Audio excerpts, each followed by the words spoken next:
fera le...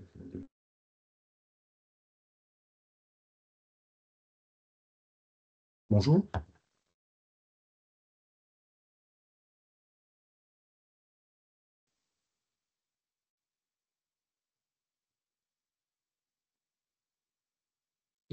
Ouais. Bonjour Thomas, est-ce que tu... Ouais, bonjour tout le Voilà. monde. Ah, ouais. Bonjour.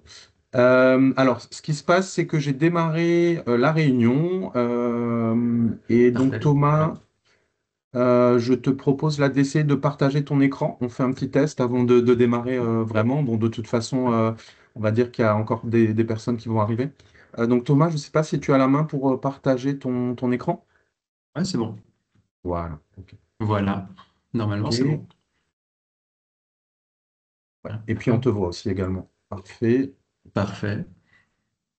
Bon, on a réussi. Voilà, là, donc là, effectivement, on voit ta présentation. Tout à fait. Bon, bah parfait, on a réussi. On a fait un petit souci technique qu'on a réussi à régler. Je pense que vous nous entendez bien, vous nous voyez bien. Dites-nous un petit peu dans le... Oui, très bien. Bonjour. Eh, merci, bonjour. Bonjour. Impec. Ouais. Bonjour Et- tout le monde. Bonjour, bonjour. C'est bien, on a déjà presque une trentaine de participants et on a une soixantaine d'inscrits, c'est ça? oui, c'est ça. Oui. Ouais. On va attendre, bon, allez, encore une minute, puis on va démarrer. Ouais, parfait.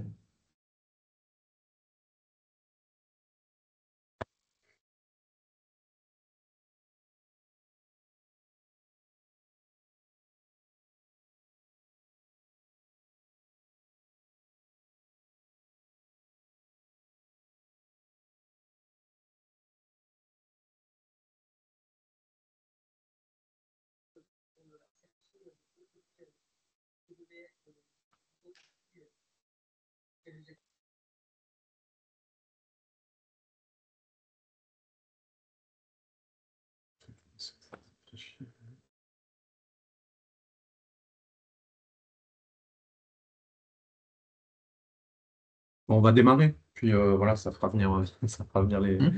les autres. Eh ben, bonjour et bienvenue à ce nouveau webinaire CCI Alsace Eurométropole.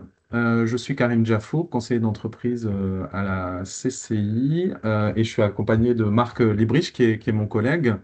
Bonjour. Et donc nous, on fait partie d'une direction pôle mutation digitale où on propose un cycle de webinaires hein, sur toute l'année. On en réalise, enfin on en propose 2 par mois en général. Et également, on accompagne les entreprises dans leur transformation digitale. Voilà.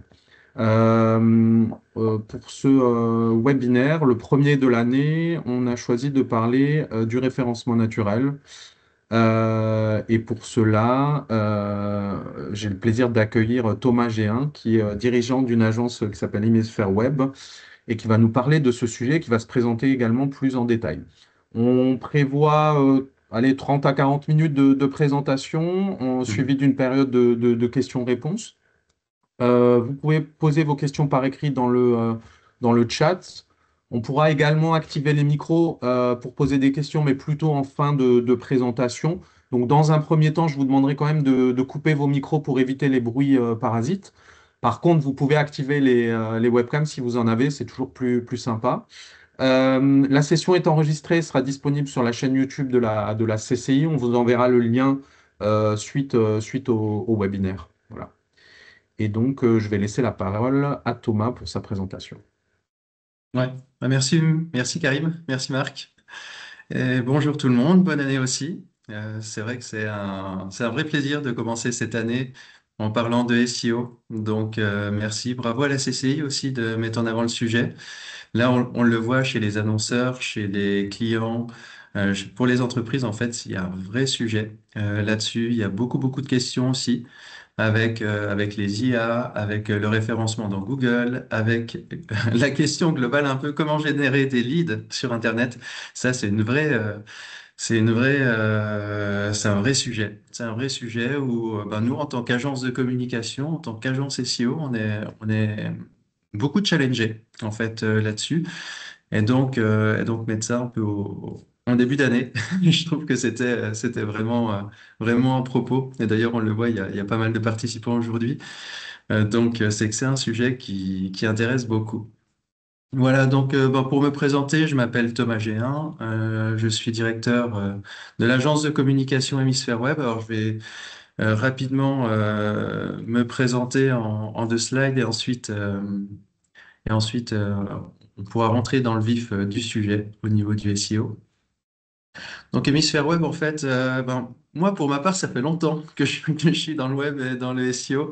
Mon premier site web, c'est quand j'étais encore étudiant en 2004, et à l'époque, le SEO, ça n'existait pas. On était webmaster, où on faisait des sites, on bidouillait, on cherchait à se référencer dans des moteurs de recherche. Il y avait AltaVista, il y avait Lycos, pour ceux à qui ça parle.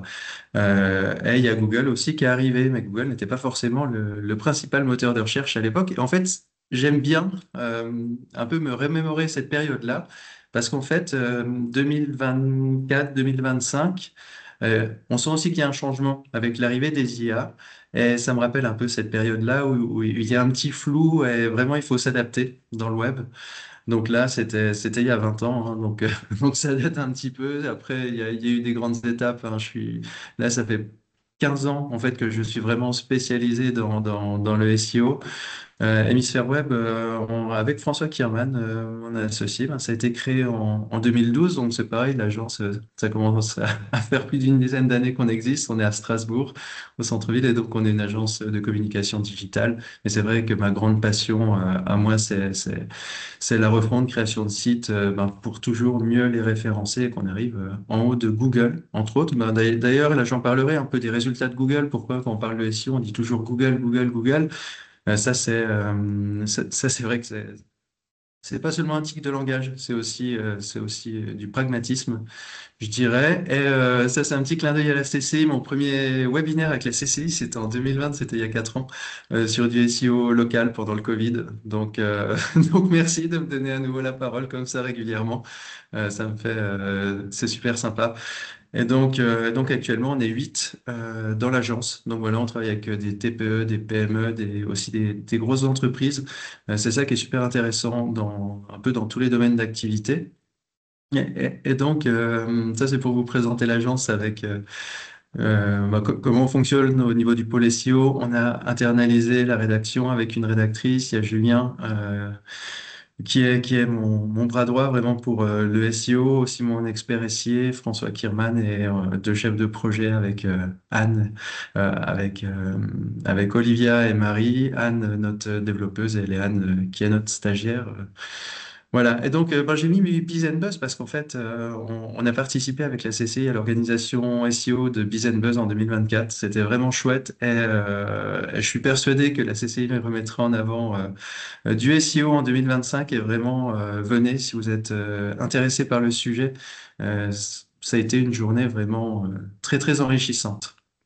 Voilà, ça c'était le petit coup de pub aussi pour la CCI en 2025. Je pense que ce sera à l'automne 2025, hein, comme d'habitude. Biz and Buzz, c'est vraiment une case à cocher. En tout cas, moi, dès que je l'ai, je la mets dans mon calendrier. Donc ça, c'est déjà un événement en soi, hein, pour 2025 en SEO. Je suis sûr que ça va être super intéressant. Voilà, donc à ne pas manquer. Alors du coup, quelles sont les tendances SEO en 2025? En fait, il y a quand même des grandes lignes directrices. On peut se dire, le constat de base, le SEO, ça reste du SEO. Il y a des choses qui changent pas. Mais il y a aussi des évolutions avec des points qui sont intéressants. Et l'idée, ben, ça va être un peu d'insister dessus pendant la demi-heure qu'on est ensemble. Alors, déjà, le contexte du SEO, on peut se dire que c'est un contexte qui est en perpétuelle évolution. Ça fait 10 ans que j'entends chaque année, ouais, le SEO est mort, on ne pourra plus faire de SEO, Google a fait des updates dans son algorithme. Le SEO, c'est fini. En fait, non, pas du tout. C'est juste que ça évolue. Je le vois en 20 ans. Des fois, il y a des moteurs de recherche qui progressent, il y en a d'autres qui régressent, et ainsi de suite. Les algorithmes s'adaptent, et aussi les agences et les SEO s'adaptent.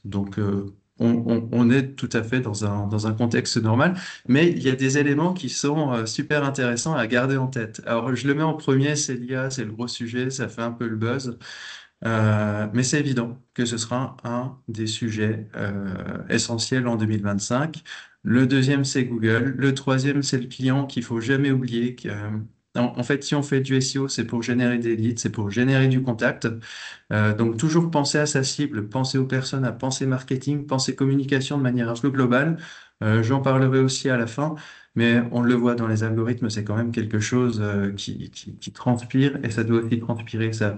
Être orienté client, vraiment, ça c'est la base dans toutes les stratégies SEO qu'on peut avoir. Donc ça, c'est trois points hein, liés à Google. Le client, c'est un peu notre triptyque qu'on a en SEO en ce moment. Il y a un quatrième point qui est super, qui est aussi super important, sur lequel on est challengé et c'est pas seulement le lead. En fait, je le mets un peu sous forme de boutade, mais c'est rigolo. Et c'est super intéressant, c'est notre matière grise, en fait, qui est challengée. On est challengé d'un côté par l'IA, qui nous force à nous remettre en question, mais il y a aussi de l'autre côté le client qui va nous challenger sur le lead. Je le vois il y a 10 ans, il y a 15 ans, il y a 5 ans en SEO. Ce qu'il fallait faire, le job du SEO, c'est il était un peu indépendant des services marketing et il fallait qu'il apporte du trafic, tout simplement. Là maintenant, en fait, on s'en fout presque d'avoir du trafic. Ce qui compte, c'est d'avoir des contacts, c'est d'avoir du lead, c'est de toucher sa cible. C'est que si elle fait une requête informationnelle, qu'on lui serve des articles de blog, que si elle veut acheter un produit, ben, qu'elle tombe sur notre page produit et qu'au bout du bout, elle commande. Et donc là, en fait, on est extrêmement challengé là-dessus. Et donc, presque l'élément le plus important, c'est toujours à nous de nous remettre en question et de se dire bah, comment est-ce qu'on peut apporter toujours un meilleur service pour ça et être toujours plus percutant. Alors après, il y a deux actus. Voilà. Au niveau du SEO, si on prend un peu dans le contexte global, déjà, ça va être au niveau de l'IA. On a l'IA à toutes les sauces. Ça, c'est clair. Et il y a aussi Google avec est-ce qu'il y a un déclin ou pas? Je voulais m'attarder un petit peu dessus, justement, en introduction. Ben, l'IA, alors c'est clair, elle est présente partout. Je le vois chez les clients. Je le vois aussi chez nous. Elle transforme les processus SEO. Ça va de l'analyse de données, qu'on a des données en masse. Elle va nous aider, elle va nous accompagner. Quand il y a plein de calculs avec plein de formules, pour agréger des données, pareil, elle peut nous aider à optimiser nos scripts, nos calculs, à automatiser aussi certaines tâches. Tout comme il y a le gros sujet de la rédaction de contenu. On s'attardera aussi un petit peu tout à l'heure, mais ça, je vous l'ai dit, moi, les IA, c'est le gros sujet en ce moment, c'est comment apparaître dans ChatGPT, pourquoi ChatGPT prend telle info ou telle source, et me prend moi comme source ou ne me prend pas comme source, et ainsi de suite. Et ça me rappelle clairement un peu les années 2000 en SEO, c'était un peu open bar, et on se disait comment est-ce qu'on peut spammer Google, et là c'est comment est-ce qu'on peut, non pas spammer ChatGPT, mais en tout cas l'influencer avec le SEO, parce qu'en fait, ce qu'on voit, c'est que clairement, ça, c'est interconnecté.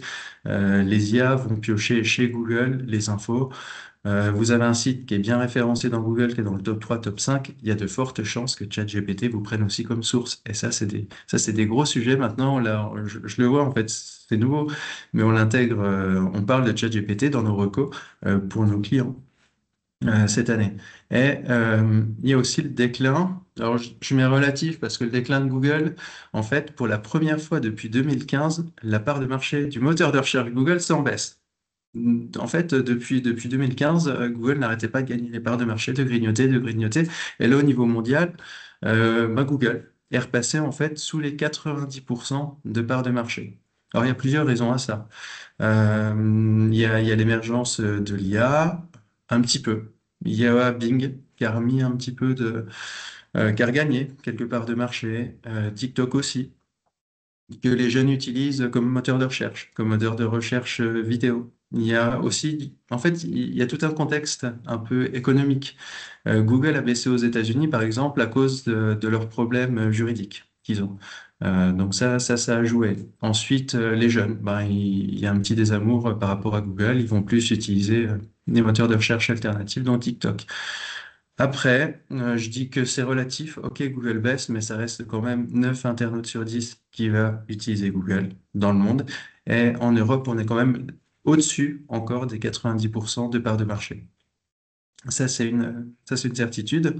Donc, au niveau mondial, Google baisse un petit peu, mais par contre, il reste quand même ultra dominant. Si on prend les IA, ça représente 1%. 1% de part de marché dans les meilleures projections, en fait. Avec les plus optimistes, c'est 1% en 2025. Donc, on peut se dire, c'est très faible, c'est que dalle. En SEO, il faut qu'on s'y intéresse, parce qu'en fait, si ça gagne des parts de marché, qu'il y a un vrai changement de paradigme et de consommation avec les internautes, ben oui, il faudrait être prêt à comment faire du SEO sur les IA. Donc c'est pour ça, puis en même temps, moi j'aime bien, ça stimule un peu intellectuellement. Et comme on dit, Bing a gagné des parts de marché, Bing, ils vont représenter 4%. Donc difficilement. Donc entre Bing qui fait 4% et Google qui fait 90% en arrondissant, ben, forcément SEO, on va raisonner Google. Donc même si on dit ouais Google c'est en déclin et tout, en fait non pas beaucoup quoi. Ça reste quand même, il reste quand même ultra dominant et cette tendance ben, va perdurer encore en 2025. Donc c'est évident, cette année on va encore raisonner Google. Je pense aussi les années suivantes de toute façon. Et puis après, ben, il faudra aussi apprendre à rajouter d'autres moteurs de recherche dans l'équation. Mais un conseil en passant, n'hésitez pas à installer Bing Webmaster Tools, l'outil de Bing en fait pour les webmasters qui, comme la Search Console de Google, permet de récupérer les infos du trafic des internautes que vous pouvez avoir en naturel dans Bing. C'est un outil gratuit qui est pas mal du tout.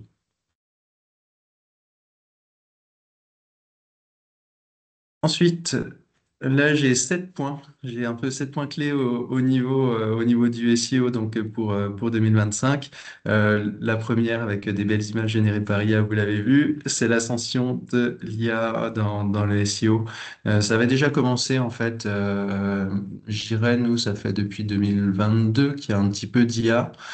À l'époque, on utilisait Jasper. Là maintenant, il y a pour être transparent, hein, là maintenant, il y a du chat GPT qu'on utilise, ou je le vois dans mes équipes, qui vont l'utiliser quasiment tous les jours, sur plein de sujets différents, en fait. Et donc, je trouve ça extrêmement intéressant. Mais en tout cas, il y a un peu des points clés dans l'utilisation de l'IA, ça va être dans l'analyse de données. Ça, je vous l'ai déjà dit. Il y a une belle force pour traiter des gros volumes de données, détecter des tendances aussi, voilà, identifier des opportunités, puis se dire, tiens, qu'est-ce que l'IA nous suggère? Et puis moi, en fait, qu'est-ce que j'ai analysé? Et en fait, pourquoi? Ben, si on a le même avis, c'est bien. Mais ce qui serait intéressant, c'est est-ce qu'on a des résultats différents? Et si oui, pourquoi, en fait? C'est en ça que c'est challengeant. Les études de mots-clés en SEO, les IA, ben, ça peut nous aider à trier les mots-clés, à les regrouper ensemble par thématique. Quand on a des clients qui sont sur 5 ou 10 000 mots-clés différents, ben, ou du e-commerce, ben, vraiment, là, ça va nous faire gagner un temps fou pour ça. Ou des fois, il n'y a pas forcément de valeur ajoutée à le faire. Et donc, nous libérer du temps là-dessus, ça nous permet de nous concentrer sur de la vraie stratégie. Donc ça, c'est génial. On a aussi le maillage interne. Forcément, ça c'est un peu le côté émergé de l'iceberg qui est ultra important pour le crawl, pour la navigation, pour les internautes aussi. Et donc maintenant, bon, je le vois, il y a des plugins WordPress qui embarquent un petit peu de IA pour faire du maillage interne automatique et tout. Alors moi, perso, je préfère le faire à la main, mais c'est vrai que des fois, dans des stratégies, de se dire comment est-ce que je fais mes cocons sémantiques, comment est-ce que je fais des clusters de mots-clés. Ben voilà, le maillage interne, ça pourrait être ultra intéressant. Et puis surtout, la rédaction de contenu, ça je l'entends tout le temps et c'est une vraie question de la part des entreprises de se dire est-ce que pour mon site internet, pour le web, je dois rédiger ou pas avec IA? Alors, il y a du oui et du non, hein. Ça, c'est ça, c'est le vrai sujet. Et donc, ça me permet ben, de parler maintenant là, de qualité de contenu, parce que clairement, ça va être la priorité pour 2025, pour plein de raisons différentes. Alors oui, on peut utiliser l'IA hein, pour se référencer. Ça peut marcher dans certains cas, ça va pas marcher dans d'autres aussi. Donc déjà, ce qu'il faut, ce qu'il faut si vous rédigez des textes, que ce soit avec IA ou pas IA, ça même on peut presque le mettre de côté, il y a une tendance générale de toute façon, c'est du contenu original. On peut se dire que tous les contenus maintenant, ils sont présents sur le web. Il y a à peu près tout qui existe. Donc vous faites du contenu avec IA, bah, ça va vous ressortir des contenus qui ont été agrégés, qui ont été moulinés, reformulés, ok, mais il n'y a rien d'original. Donc vous, quand vous rédigez, vraiment rajoutez votre expérience, rajoutez des cas clients, mettez des cas concrets, mettez des exemples à vous. Géolocalisez aussi vos textes. Si vous êtes une entreprise ici à Strasbourg ou en Alsace, c'est super important bah, de mentionner Strasbourg, Alsace, votre activité, ce que vous faites. En tout cas, Google, vraiment là, leur credo. Et ça se ressent encore plus. Ça s'est ressenti encore plus en 2024 et là en 2025, c'est évident que ça va continuer comme ça. Il vous faut du contenu original et de qualité. Donc voilà. Alors, si vous êtes sur des contenus de niche avec très peu de concurrence, vous pouvez faire de l'IA. Il n'y a pas de souci, comme il y a peu de concurrence, votre contenu IA va se positionner. Mais ce qui est certain, c'est que si vous êtes sur des requêtes extrêmement concurrentielles, alors soit vous avez la primeur parce que vous êtes le premier à avoir une idée et publier sur le sujet, que ce soit IA ou pas, vous allez bien vous référencer. Si vous arrivez sur une thématique qui a déjà été poncée par plein de SEO, venir avec du contenu IA, honnêtement, ça va être compliqué. Ou alors il faudra plein de backlinks, un site qui a vraiment une grosse autorité pour essayer de compenser en fait ça. Mais bon, voilà. Donc, clairement, la tendance, c'est si vous faites du contenu rédigé par IA, repassez derrière, adaptez-le, personnalisez-le quand même au maximum. C'est vrai que l'IA, ça fait gagner du temps. Demandez des exemples de titres H1, H2, H3 et ainsi de suite. Ça va être super. Mais ce qu'il faut, c'est quand même qu'il y ait votre patte. Dites-vous en fait que là, les moteurs de recherche, en fonction de la manière dont vous écrivez, ils arrivent à déterminer presque l'auteur. Donc, c'est quelque chose d'assez fort. Aussi du texte long. Pour mouliner un contenu, pour le comprendre, bah, il faut quand même un certain volume de données. Si vous faites des pages qui font 3 lignes avec plein de belles images, ok, vous pouvez mettre dans les balises alternatives des images du texte. Ça va aider les IA, ça va aider Google à comprendre le contenu du texte. Mais faites des textes plutôt longs. Donc n'hésitez pas à regarder les textes de la concurrence dans le top 10 Google. À regarder en moyenne, c'est quoi la longueur des textes. Vous faites un copier-coller, vous mettez dans Word, vous regardez combien il y a de mots en bas. Et donc ça, bah, en fait, le fait d'avoir des textes longs, ça va vous aider à vous référencer sur plus de mots-clés. C'est ce qu'on appelle les mots-clés de longue traîne. C'est quand il y a des associations de mots.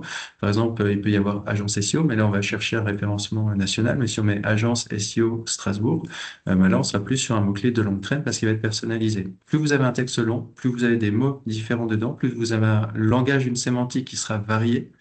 Et plus ben, Google va vous référencer sur plein de petits mots-clés différents, dont des mots-clés de niche. Ça, c'est intéressant. De même aussi pour la position, ce qu'on appelle les positions zéro. Si vous avez un contenu qui est bien positionné, bien fourni, bien étayé, il y a des chances que Google les prenne aussi en extrait. L'UX, là, ça fait au moins 5 ans que Google nous dit, oui, il faut que l'UX soit bonne pour votre site, sinon vous allez être pénalisé dans l'algorithme. Très honnêtement, les années précédentes, Google nous racontait un peu comme d'habitude des conneries pour nous faire peur. Là, c'est vraiment la première année où on voit que l'UX a un poids dans l'algorithme. Donc là, l'UX est enfin est vraiment dans l'algorithme. Google disait ça fait longtemps, ok, mais c'était vraiment à la marge. On peut avoir un site lent et très bien référencé. Maintenant, quand même, la vitesse du site. Il y a plein d'éléments qui vont jouer. Alors, il y aura le comportement utilisateur. Ça a été prouvé avec les Google Leaks qu'il y a eu aux États-Unis et les procès Google, où Google a dû dévoiler certaines parties des fonctionnements de son algorithme. Google récupère les informations des internautes, notamment surtout ceux qui utilisent Google Chrome, pour collecter des données SEO, c'est-à-dire que les utilisateurs Chrome, s'ils restent le plus longtemps sur votre site, ça va être un signal positif pour votre référencement. S'ils visitent plus de pages, ça va être un signal positif, ça veut dire que vos pages sont intéressantes. Donc, le comportement utilisateur joue dans le référencement. En fait, c'est intégré dans l'algorithme et ça, en fait, c'est prouvé. Donc, essayez aussi de retenir les utilisateurs sur votre site web.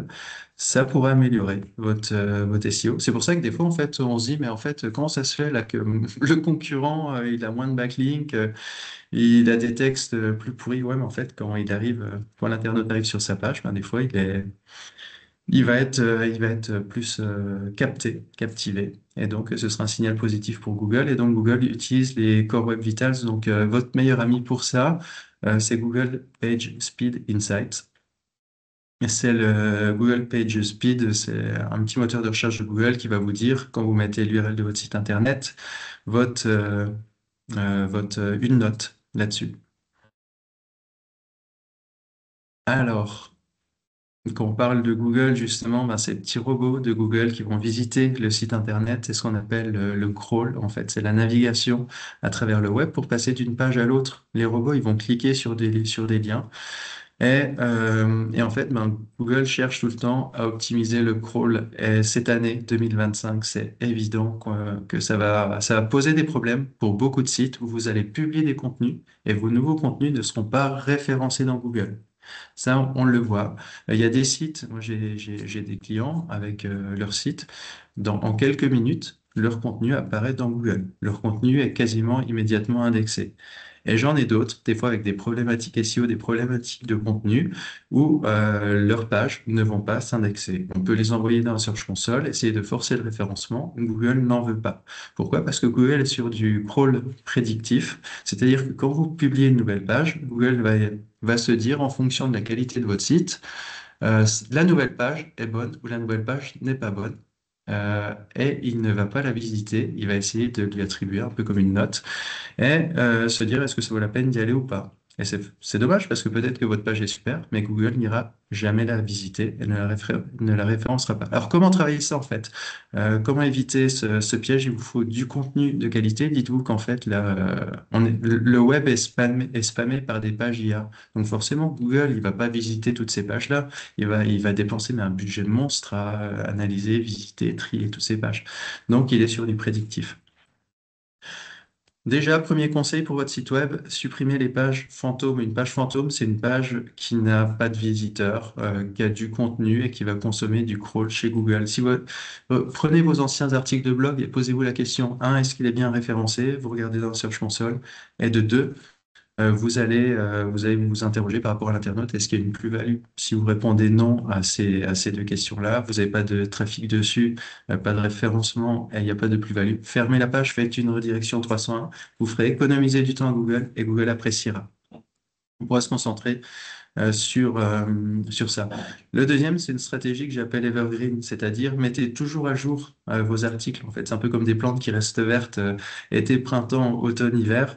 Ben, vos articles, en fait, il faut les mettre à jour régulièrement. Si vous avez des articles vache à lait ou des pages vache à lait, retournez dessus. En fait, c'est un vrai travail à faire. Retournez sur les articles que vous avez fait il y a 2 ans. Mettez-les un petit peu à jour. Réécrivez-les et profitez-en pour refaire du maillage interne, c'est-à-dire relier des pages qui parlent de la même chose entre elles, ensemble. Ça va vous renforcer sur vos cocons et sur vos clusters sémantiques. Une tendance que j'anticipe aussi sur 2025, ça va être la baisse des clics dans la SERP. Alors c'est quoi en fait la SERP? C'est les résultats Google, c'est les résultats dans les moteurs de recherche, tout simplement. Ça, c'est une évidence. Sur les clics informationnels, en fait, on aura un peu moins de, de, de clics. Pourquoi? Ben, parce qu'en fait, les moteurs de recherche vous mettent des petites réponses quand vous tapez un résultat dans Google. Et donc, pour des gens qui veulent juste une information, ben, l'internaute, il n'a pas besoin d'aller sur le site web pour avoir l'information. C'est pareil aussi avec les IA qui nous fournissent du contenu. Donc, si par exemple, vous avez des réponses qui sont en position 0, elles auront des impressions dans la Search Console, elle vont être vues par l'internaute. C'est bien, ça fait de la notoriété. Par contre, l'internaute n'aura pas besoin d'aller sur votre site internet. Et Google aimerait beaucoup embarquer de l'IA ici en Europe. Alors, il peut pas pour des raisons de RGPD, de gestion de données et compagnie, mais il le fait déjà dans certains pays où Google va générer des réponses, forcément. Donc ça, de toute façon, ça se traduit par une baisse des clics sur le site internet. Alors après, est-ce que c'est grave? On perd des clics sur des internautes qui veulent juste de l'information. De toute façon, un internaute qui veut consommer, forcément, il devra aller sur votre site ou dans votre espace e-commerce ou remplir un formulaire de contact ou de devis. Donc, au bout du bout, ça réduit pas les leads. Par contre, ça peut réduire le volume global de visiteurs. La recherche vocale, alors c'est en croissance, ça peut affecter un petit peu les clics, mais ça fait déjà longtemps qu'on en parle. Moi, j'ai décidé de pas le mettre en gros titre et gros point important pour 2025. Je me souviens, j'avais fait une conférence avec Olivier Andrieux, c'était en 2020 aussi. Et déjà là, à l'époque, on parlait de recherche vocale en disant que ça allait tout révolutionner, impacter le SEO. Avec du recul, 4 ans, 5 ans plus tard, on voit que non. Alors ça rentre dans les habitudes, c'est quelque chose d'un peu silencieux, mais voilà, c'est pour ça. Je pense que c'est pas la peine de s'attarder trop dessus. Si, faites des podcasts, faites des choses comme ça, c'est toujours utile. Et puis, ben, forcément, les IA qui fournissent des réponses.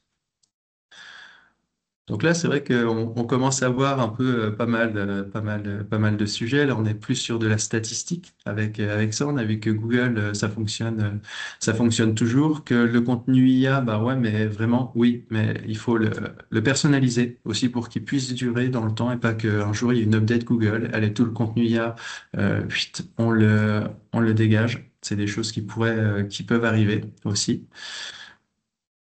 Et un autre sujet en parlant de Google, de ses updates avec, euh, avec les pénalités, avec les algorithmes, avec ça, ça fait 10 ans ben, que Google se bat contre le netlinking. Et encore à l'heure actuelle, je le vois le lien. Donc, c'est quoi le netlinking pour nos auditeurs et qui connaîtraient pas trop? C'est quand un site internet fait un lien vers vous. Depuis le départ, Google, en fait, dans le brevet de son algorithme, a édité un indice qui s'appelle le PageRank. Et en gros, pour faire très très simple, Google va compter combien de liens vous recevez de la part d'autres sites Internet. C'est toutes les mentions que vous avez sur le site web. Plus on parle de vous, plus Google va se dire, ah, celui-là, on peut lui faire confiance. On pourrait comparer ça aux réseaux sociaux avec avec les influenceurs où si j'ai une communauté de 50 personnes, je serai moins crédible que s'il y en a 50 000 qui me suivent. Voilà. Donc, ben, Google, en fait, plus vous avez de liens, plus il y a de sites Internet sur le web qui mettent des liens vers vous, plus vous aurez de poids aux yeux de Google. Et c'est ça qui va servir à départager les classements aussi. Qu'est-ce qui fait que des fois, vous êtes premier, deuxième, troisième, si le contenu est le même? Ben, ça va être les liens, l'autorité, la popularité du site qui va rentrer en ligne de compte. Et donc, le PageRank, en fait, c'est comme ça que ça s'appelle. Ça reste toujours au cœur du système de classement de Google. Ça reste au cœur de l'algorithme et le netlinking fonctionne encore très bien. Donc, il y a des points, par contre, vraiment, là, on n'est plus du tout sur des logiques de volume. Il y a certaines années, on pouvait avoir 5 liens, 10 liens très spammy, ça tirait les sites vers le haut. Maintenant, en fait, il faut des liens de qualité. Il faut que ce soit des liens qui parlent ben, du même sujet. Il faut que ce soit des liens thématisés. Si vous êtes dans le domaine du voyage, ben, il faudra que ce soit des sites de voyage ou des blogueurs voyage qui mettent des liens vers votre site internet.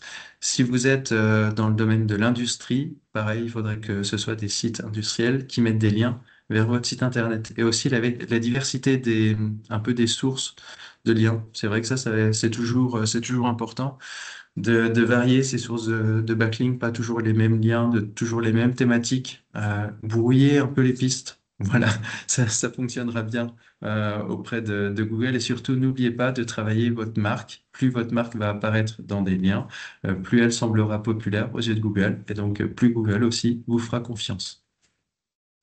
Voilà, donc 2025, pour moi, le netlinking, ça reste encore dans le cœur des stratégies SEO. Alors des fois, ça peut arriver qu'il y ait des SEO qui disent que c'est mort ou que ça fonctionne pas. Je pense que c'est un outil qu'on a dans notre boîte à outils et il faut pas le négliger. Ça dépend vraiment du contexte. Là, j'ai le cas, par exemple, d'un groupement d'agences d'intérim en Alsace. Ils sont présents sur toute l'Alsace, dont Célesta, Colmar, à peu près, ben, ils sont les deux dans le top 5 et ça stagne. Et en fait, quand on a fait un audit, donc il y a 30 km d'écart entre les deux agences. En auditant donc chacune des agences, on a vu que pour celle de Colmar, ce qui manquait, c'était vraiment du contenu de texte optimisé et même presque agressif, parce que les concurrents, ceux qui étaient en 1, 2, 3, 4, devant, bah, en fait, ils avaient fait les bourrins en termes de texte et de mots-clés, avec des mots-clés qui étaient vraiment répétés, répétés. S'ils sont pas pénalisés par Google, nous, on était trop soft. Du coup, on a dû avoir une stratégie de rédaction un peu plus agressive. Et sur Célesta, bah, c'était le contraire. En fait, tout le monde avait à peu près les mêmes textes. Par contre, ça se voyait en comptant les liens que les concurrents avaient. Bah, ils avaient plus de liens que nous. Donc là, c'était une stratégie de netlinking. Donc, ça dépend vraiment, c'est au cas par cas selon les mots-clés. Et ça dépend de la concurrence en fait que vous avez. Est-ce qu'on fait du netlinking ou pas? Des fois oui, des fois non. Des fois ça peut être du lien ou du contenu. Et donc là, on en vient en fait à la diversité des sources, des sources de trafic. La première chose, aussi le gros conseil pour 2025, diversifiez vos sources de trafic. C'est-à-dire, ben, ne faites pas que du Google. Vous pouvez avoir de l'emailing qui peut vous apporter des visiteurs sur votre site internet. Il peut y avoir du ads. Il peut y avoir aussi des accès directs parce que vous distribuez votre carte de visite à droite et à gauche, et ainsi de suite. Il y a tout ça. Dites-vous que Google, en fait, il va toujours essayer de voir est-ce que vous avez une expertise dans votre domaine, est-ce que vous avez une expérience de l'autorité, est-ce qu'on peut vous faire confiance. Donc tout ça, ça va être à partir des liens, mais ça va être aussi à partir du comportement des internautes, du contenu que vous avez sur votre site Internet. Et donc, comme source de trafic, ne négligez pas les vidéos en fait qui sont des moteurs de recherche aussi pour les jeunes dans les comportements, surtout aux États-Unis. TikTok est utilisé comme source d'information.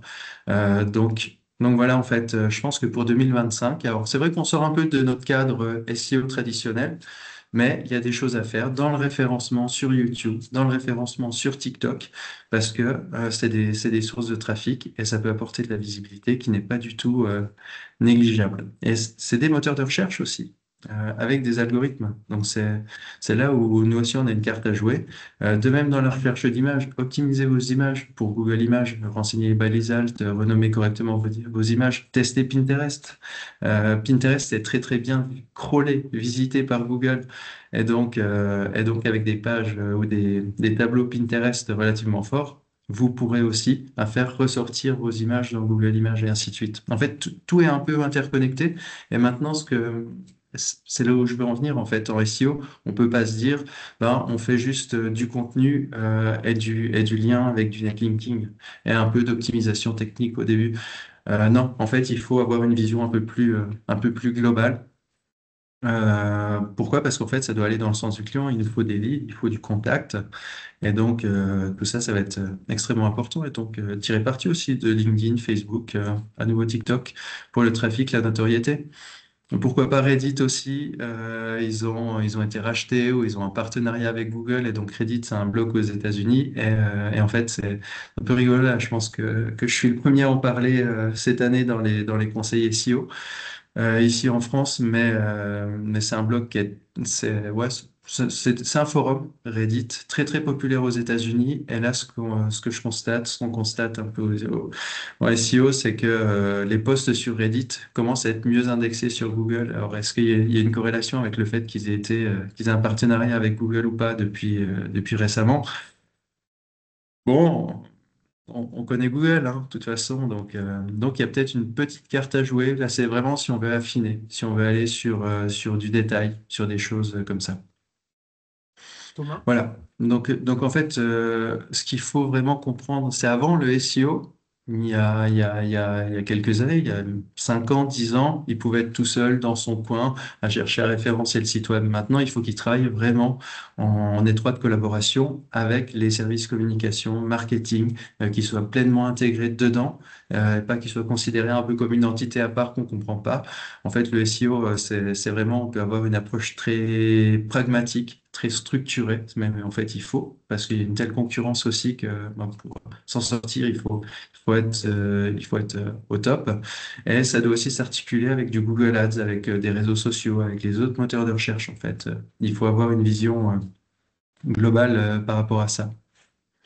Thomas, Ouais. est-ce que tu m'entends? Il y a une question de Catherine qui a posé sa question il y a 10 Ouais. minutes, mais là, c'est vraiment en lien avec le sujet que tu traites. C'est est-ce que toutes ces informations et conseils s'appliquent-ils également au référencement LinkedIn?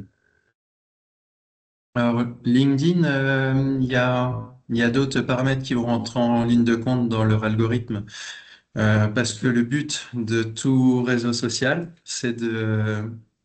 non, ça va être de vous fidéliser et que vous soyez accro à ce réseau-là. Donc, il y a un peu ce système de récompense de plus vous vous connectez à LinkedIn, plus vous interagissez, plus vous postez régulièrement sur LinkedIn et, euh, et plus, en fait, ben, LinkedIn va mettre en avant vos posts. Donc ça, c'est l'algorithme. Après, Google, c'est un peu pareil. Plus vous postez régulièrement, plus vous créez des nouvelles pages, des articles de blog sur votre site Internet, plus les robots de Google vont venir fréquemment sur votre site Internet.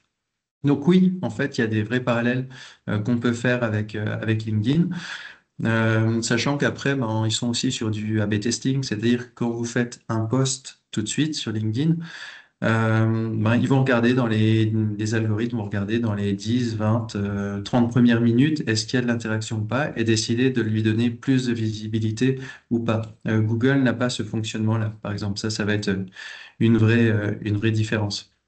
Mais tout comme Google va donner une note de confiance à votre site, LinkedIn va aussi vous donner une note à vous en tant qu'internaute, en tant que voilà, influenceur quelque part. Et plus votre score, en fait, on parle de score sur LinkedIn, plus votre score va être élevé et plus ben, vous pourrez aller, ben, plus vous aurez de la visibilité aussi.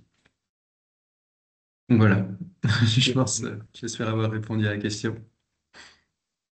Merci.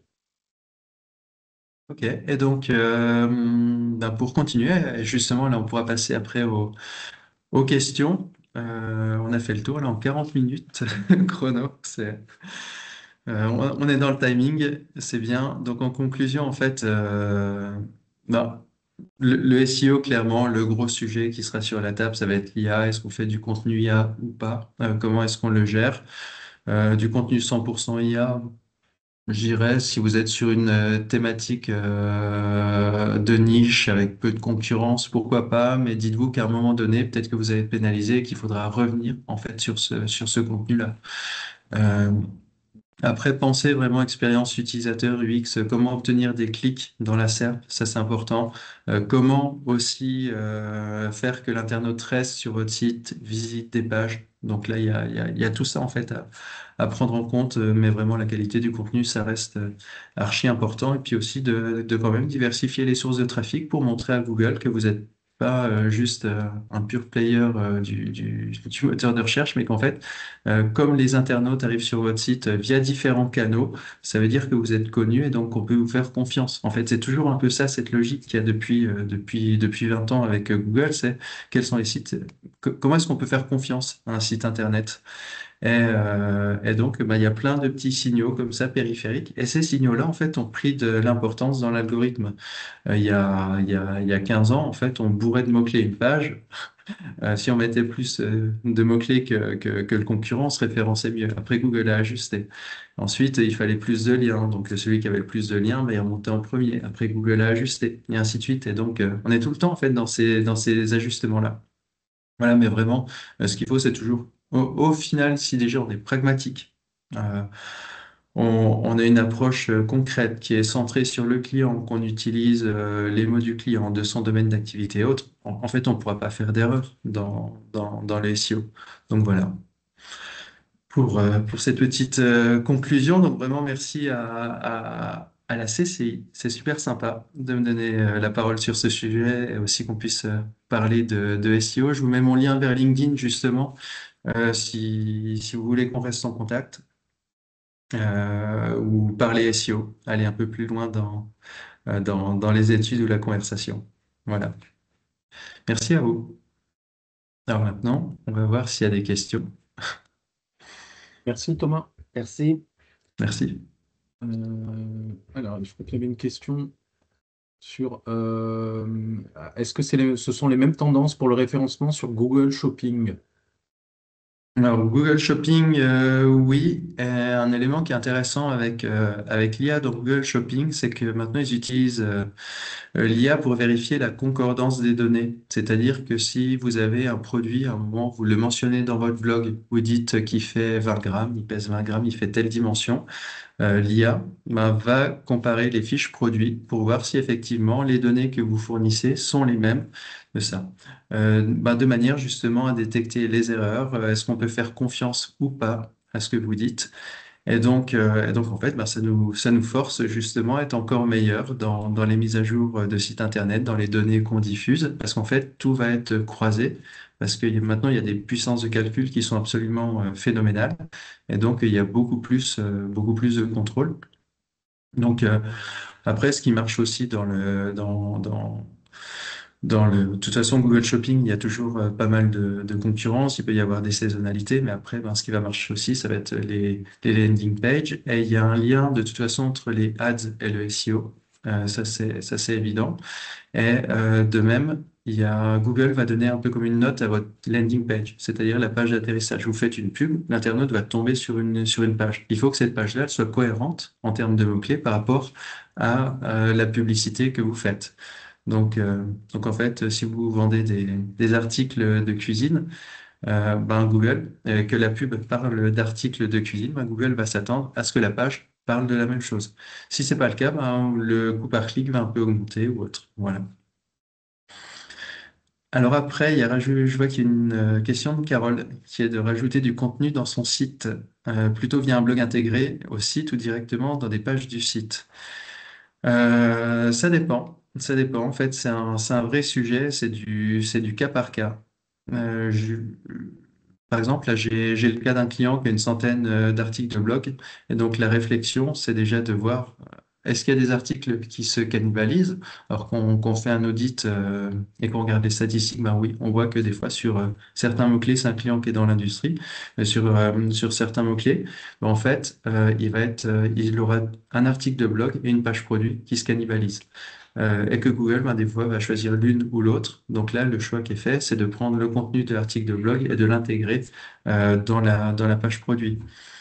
Après, si vous êtes sur de l'informationnel, pour faire plutôt simple, si vous fournissez de l'information, des définitions, des concepts, des éléments, voilà, un peu théoriques, faites de l'article de blog. Si vous voulez vous référencer sur des mots-clés transactionnels, c'est-à-dire des mots-clés où vous avez des annonces sponsorisées qui se déclenchent, que l'internaute, quand il clique dessus ou il clique sur votre page, là-dedans, il est susceptible de vous contacter, de passer commande.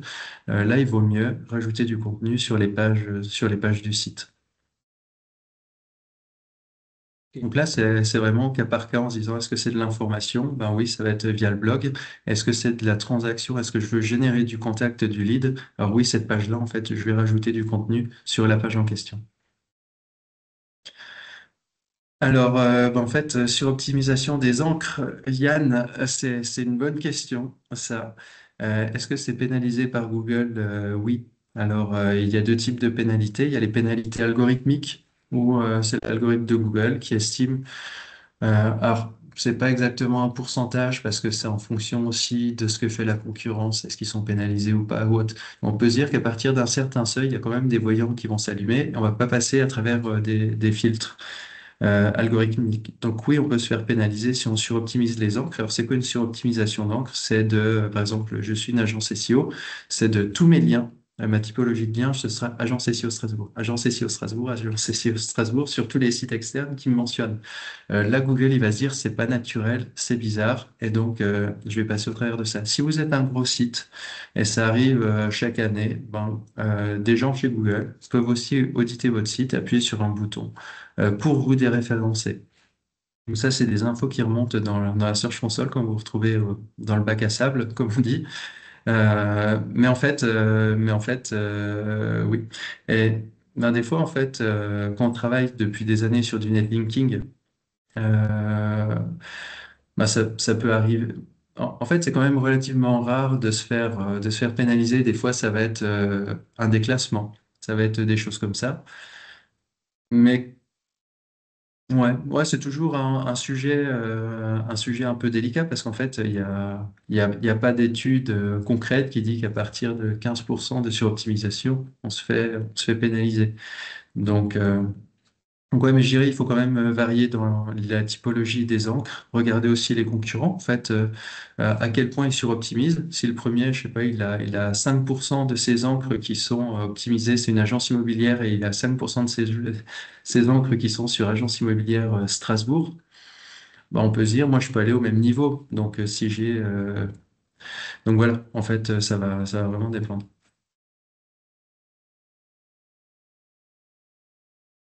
Alors, je regarde s'il y avait d'autres questions Oui, par rapport à n'hésitez pas ça. à Je vois poser que vos questions. Vous pouvez également activer vos micros, hein. N'hésitez pas. Je pense que vous avez la main pour le faire. Je vais juste vérifier quand même. N'hésitez pas, hein. ouais, je vois dans le chat aussi que j'ai des anciens étudiants. C'est, c'est sympa. Alors, tous les plugins de WordPress, Monster Inside, IO, SEO, c'est intéressant en version gratuite. Alors, oui, plus on rajoute de plugins dans un site web, plus on va l'alourdir. Donc c'est pour ça que c'est intéressant quand vous rajoutez des plugins de les passer dans Page Speed Insights avec la note. Google va vous donner une note et ça permettra de savoir est-ce que vous êtes dans le vert, dans l'orange ou dans le rouge par rapport à votre site web et de comparer. Est-ce que l'ajout de plugins, ça dégrade ma note ou pas? Voilà. Donc, les Monster Insights, moi, j'aime pas trop, mais c'est juste mon avis perso à l'intérieur du site parce que je trouve que ça l'alourdit. Alors qu'on peut avoir les infos dans Matomo, dans Google Analytics 4 et compagnie qui va tout nous faire remonter. Après, dans les plugins SEO, en général, ils sont quand même plutôt pas mal optimisés. Et donc, des plugins SEO pur et dur, oui, ils vont être intéressants. Vraiment, par contre, ça, il faut en installer un sur votre site WordPress. Donc après, vous pouvez faire par affinité. Il y a IO SEO, il y a Rank Math, il y a Yoast SEO aussi qui existe. Il y en a pas mal qui existent comme ça sur le web. Il y a aussi des plugins français. Donc ouais, il faut pas. Par contre, il faut pas hésiter à en utiliser. Ça, c'est sûr. Mais c'est vraiment un bon réflexe en fait. Carole, de vous dire, je rajoute quelque chose sur mon site web, c'est quoi l'impact en termes de poids, en termes de vitesse de chargement, parce que clairement, ça aura un impact sur le SEO aussi. Thomas, il y a une question sur le, je sais pas si tu l'as vu, sur l'impact qu'auront les avis Google sur le SEO à l'avenir. Ouais, en fait, je prends toujours les exemples qu'on a avec Google My Business et les Google Maps, où on voit que de toute façon, les fiches Google Maps sont aussi un peu interconnectées avec votre site web. Alors oui, ça a déjà de l'impact, en fait, ça a de l'impact à deux niveaux, les avis Google. Ça joue sur le SEO parce que ça va renforcer la confiance qu'aura Google auprès de votre site ou pas, en fonction de l'existence d'avis ou pas. Euh, les avis aussi, ils ont un impact sur les SEO en fonction des mots-clés qui sont laissés. Si vous avez vos avis qui s'incrémentent automatiquement et puis que les gens disent super agence web marketing à Strasbourg, on va se référencer sur Agence Web Marketing Strasbourg. Si les gens parlent de site WordPress, on va se référencer sur WordPress dans les avis. En fait, Google va donner même presque plus de poids à des avis qui vont être vérifiés avec les mots-clés qu'ils contiennent que non. J'ai le cas d'un exemple, par exemple, avec un groupe de restaurateurs où ils ont, je crois, une vingtaine de restaurants en France. Et de temps en temps, on voyait que le restaurant se positionnait sur restaurant pas cher. Et quand on regarde, on se dit, bah non, en fait, dans les descriptions, il n'y a pas le mot restaurant pas cher et tout. Mais par contre, il y a de temps en temps des internautes qui mettent dans les avis restaurant pas cher. Et c'est là qu'on voit en fait que Google va être influencé par rapport à ça. Donc il y a ça, et puis impact SEO et aussi impact par rapport à l'expérience utilisateur. Un internaute qui va voir des avis réguliers, des bons avis, ben, il sera plus à même, enfin moi le premier, quand je suis sur le web, je veux commander ou réserver quelque chose, je regarde les avis, je regarde la note. Si j'ai une entreprise qui a une note de 2,5 et une autre qui a 4,5, ben, j'aurais plus tendance quand même, c'est mathématique, c'est statistique, à aller vers celle qui a 4,5. Donc, ça va aider aussi des bons avis pour la conversion. Un point important aussi à retenir dans les avis, donc les mots-clés qui sont utilisés dans les avis sont importants. Et aussi, ça va être la fréquence des avis qui va influencer Google. Plus vous collectez des avis de manière régulière, plus ce sera positif pour l'algorithme parce que ça va lui montrer que vous existez toujours. C'est un peu comme sur les réseaux sociaux. Pour Google, si vous publiez régulièrement sur les réseaux sociaux, il va se dire, OK, vous êtes toujours vivant. Si ça fait 2 ans que vous n'avez pas eu d'avis, ça fait 2 ans que vous avez publié plus sur votre Facebook ou Instagram ou LinkedIn, Google et même l'internaute va se dire, bon, est-ce que la boîte elle existe encore? Et donc, si on est sur du référencement local ou même du référencement normal dans le moteur de recherche, il faut mettre en place une stratégie d'acquisition régulière d'avis. Et souvent, il vaut mieux avoir 10 avis en 10 semaines plutôt que 10 avis la même semaine et après plus rien. Ça va être un signal positif d'avoir un flux d'avis. La note en elle-même, que vous ayez 4,5 ou 3,5 ou 2, Google le dit que ça ne joue pas en fait dans le classement. Et d'ailleurs, on le voit dans les Google Maps. En fait, des fois, il y a les premiers sont pas forcément ceux qui ont tout le temps des avis 5 étoiles. Pourquoi? Parce qu'en fait, Google ne voudrait pas qu'il y ait une double peine. Ça peut arriver que vous ayez des concurrents qui vous mettent une étoile. Voilà, on n'arrive pas à supprimer l'avis, ça va vous dégrader. Alors si en plus vous avez une pénalité algorithmique par rapport à ça, c'est vraiment la double peine. Donc, la note en elle-même joue peu au niveau du référencement. Sauf si pendant 1 an, vous récoltez que des avis une étoile. Là, ça va allumer aussi des petits signaux. Voilà. Et c'est vrai que c'est un point intéressant. J'aurais aussi pu rajouter le référencement local dans le SEO en 2025, parce que la moitié des internautes, en fait, font des recherches locales en mettant des mots-clés qui permettent de se géolocaliser. En fait, le raisonnement va être le même. Sauf si on est sur Google Maps, où là, c'est un algorithme qui est un petit peu différent, qui prend en compte les descriptions, les avis, la publication aussi d'actualité ou pas. Donc, un conseil en passant, n'hésitez pas à animer, mettre à jour vos Google Maps. Google vous envoie tout le temps des sollicitations quand il y a des jours fériés. Est-ce que vous êtes ouvert le 25 décembre? Est-ce que vous êtes ouvert le 26 décembre? Est-ce que vous êtes ouvert à l'Ascension? Mettez à jour, en fait, répondez à Google quand il vous pose la question. Mettez à jour vos horaires. En fait, c'est des signaux positifs. Ça montre qu'on peut faire confiance à votre Google Maps. Donc là, en fait, on l'aura vu, j'ai beaucoup utilisé le mot confiance aussi là-dedans. C'est important pour les moteurs de recherche, c'est important pour l'internaute et ça fait partie vraiment des piliers. Ok. Merci Thomas. Ouais. Bah, merci à vous aussi pour les commentaires et les questions. C'est vrai que c'est fourni et c'est super intéressant et en même temps aussi c'est un sujet qui est passionnant et puis on n'a pas non plus la science infuse. C'est beaucoup de tests, c'est beaucoup d'observations, c'est beaucoup de se dire tiens si je fais ça, est-ce que ça marche ou pas? Qu'on publie des nouveaux articles de blog, pensez à les regarder en fait déjà est-ce qu'ils s'indexent naturellement ou pas? Regardez ça dans la Search Console. Vous collez l'URL dans la Search Console et vous verrez si vous faites dans Google un site de points, puis vous mettez l'URL que vous avez publié. Vous regardez si ça apparaît ou pas dans Google.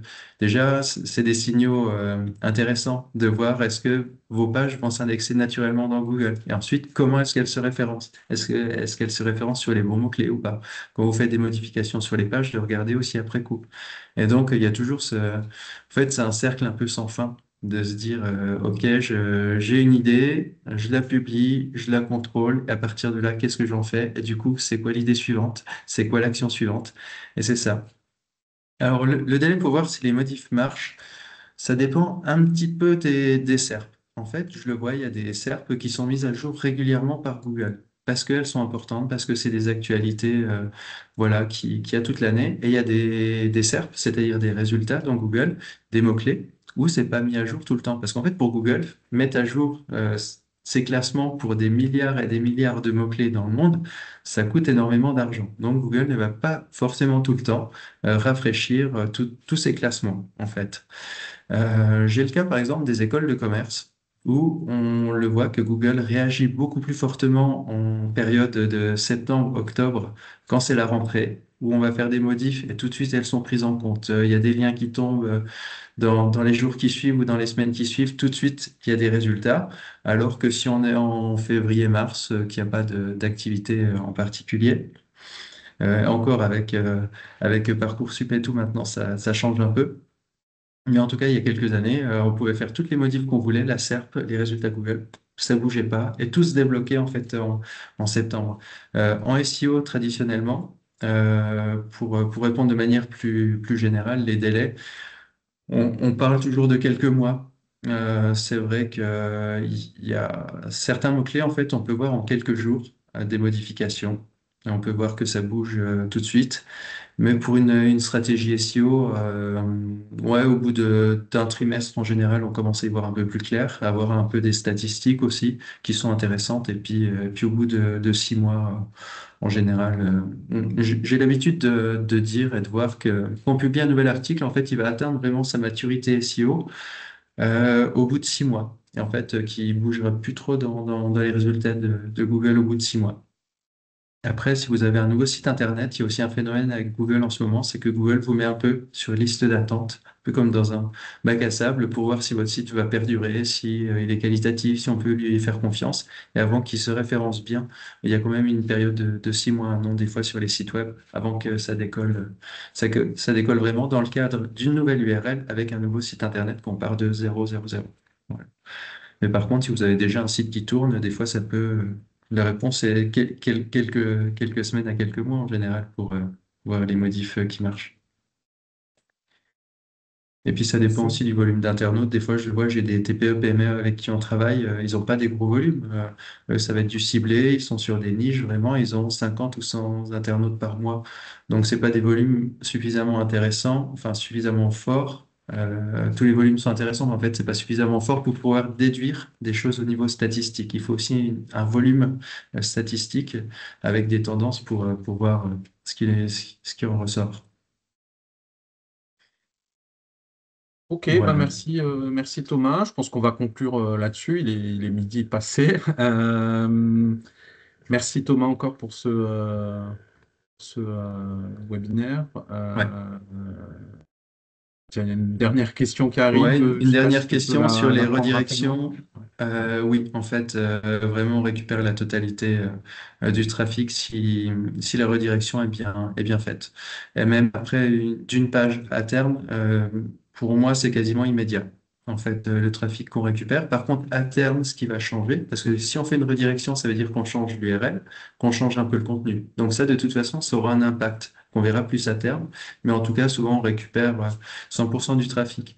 Après, ce qui peut être embêtant, c'est que comme Google ne met pas à jour tout le temps ses résultats, c'est l'ancienne URL qui va traîner dans les résultats de Google. Donc, c'est celle-là qui va apparaître et ensuite, la redirection 301 fera que l'internaute sera dessus. Mais par contre, oui, on récupère le trafic.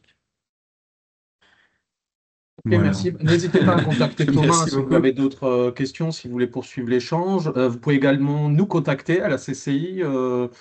parce que on intervient également sur de la sensibilisation et de l'accompagnement vraiment dédié à vos problématiques site web.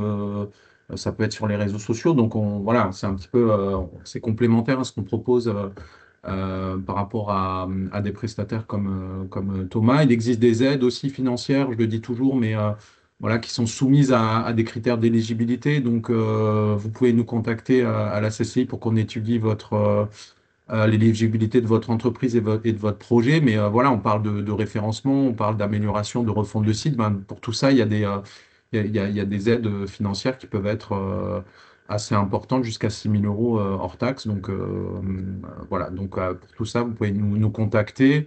Je vais vous mettre notre adresse mail dans la conversation.